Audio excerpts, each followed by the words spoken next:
In this lesson, I want to show you how to create these kinds of pipe connections, as you can see on the screen right now, which I'm rotating, in the 3D Max program and in Rhinoceros.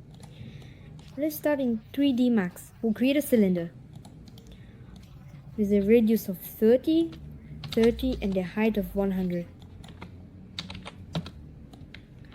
Let's add the symmetry modifier.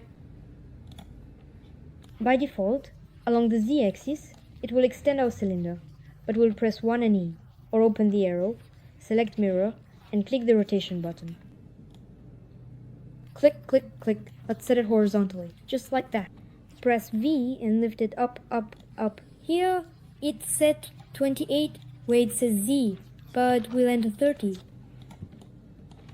That was our pipe, the height of the pipe, meaning the width, yes, of the circle. Now let's add another symmetry along the x-axis. It's already looking similar, except there are still some small artifacts here. See these extra little points? Let's start by removing this line. Select it, Alt, there, Control backspace, and we've removed it. Now this is Control this is Control this, Control this, Control this, select and Control backspace. Deleted, right?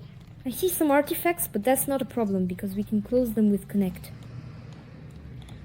Same thing here, Connect, and go over it, remove the extra little points, these ones, they might get in our way later. Click, click, click, click, click, click, click, click, Control backspace. Almost done. Let's delete the caps. Yes! And we'll just add some limiters here for smoothing. This is a connect by NAR along the x-axis, as you can see. And now let's gently shift it over. This is a connect by NAR. Just like that.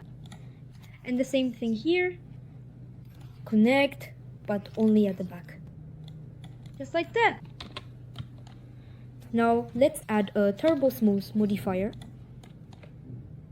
Click, click. And right here we still have a small defect left, this little point. We get a nice smooth connection like this. You can, as before, add a shell. And that's it. The tube is ready.